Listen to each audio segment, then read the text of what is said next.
Hello mga Mars! Welcome back to my channel. Disclaimer, itong photo and video na i-share ko sa inyo ay hindi ko po pagmamay-ari at i-credit natin ang mga owner nito.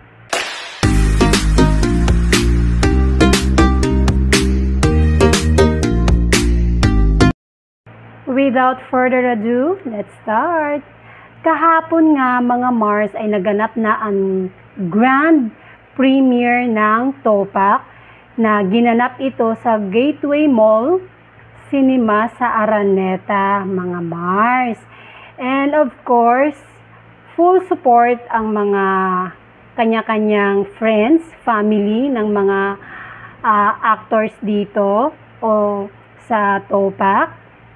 Siyempre, present ang pinaka-main actor na si Arjo Atayde. Andyan din ang kanyang mama dahil yung production nga pagmamay-ari nila.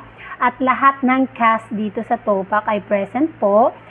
And may pa-red carpet po ang Topak kahapon or kagabi. And sinuportahan po ito ng asawa ni Arjo Atayde na si Maine Mendoza Atayde.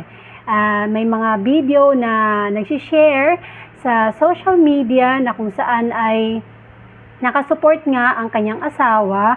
And then, ganun din, si Julia Montes, ang kanyang longtime partner na si Coco Martin, ay sinuportahan po niya ang kanyang asawa / girlfriend, di ko alam, na si Julia Montes para dito sa Topak na ipapalabas ngayong December 25, 2024.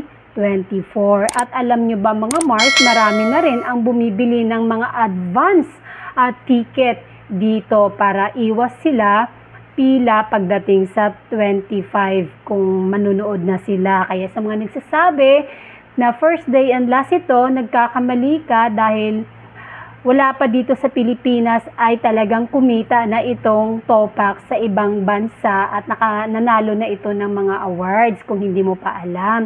Nauna na ang abroad para makapanood ng Topak. And may napanood ako dahil i-share ito ni Ma'am Sylvia Sanchez sa interview nung di ko alam kung saang Cebu ba yun, na i-share dito ni Julia Montes na masaya nga daw siya dahil nakagawa sila ng ganito kagandang action na project dahil lagi na lang daw tayong mga imported or mga Hollywood action ang ating pinapanood or sinusuportahan. Kaya naman ngayon, time naman na tayo ang mag-support sa sariling atin at lagi nating napapanood sa mga action sa ibang bansa na talagang makatotohanan, talagang kung dumi daw talaga. O nga, nakikita ko rin naman talaga yung sa mga action Hollywood, mahilig ako sa ganong movie. Yung talagang pag bloody talaga, yung talagang barilan talaga, akala mo totoo. Kaya ito talaga na-achieve dito ng Topak ang ganitong movie, mga Mars. Kaya pati si Julia ay talagang napabilib siya sa nagawa nila. Kaya may i-share nga dito, 'di ba, na talagang binuhusan talaga ng blood dito si Julia, parang blood ng pig ata yung nag-share niya nung sila ay nag-press conference or nag-mediacon. Kaya talagang excited na ako dito sa Topak, mga Mars.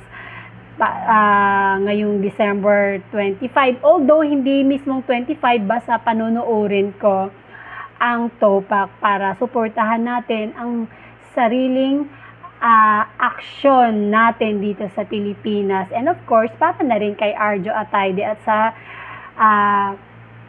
buong cast ng Topak. And successful po ang grand premiere ng Topak kagabi, mga Mars. At grabe, ang daming sumuport sa Topak, mga Mars, mga artista, kaibigan.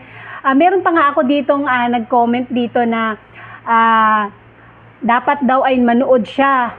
Kaso lang, hindi siya nakapanood. Kaya panoorin na lang natin mismo sa December 25 and the rest, alam ko hanggang January ang showing nito. And supportahan po natin ang sariling ating aksyon. And that's it mga Mars. Thank you for watching this video. Please like, comment, share, and subscribe for more scoops. Bye!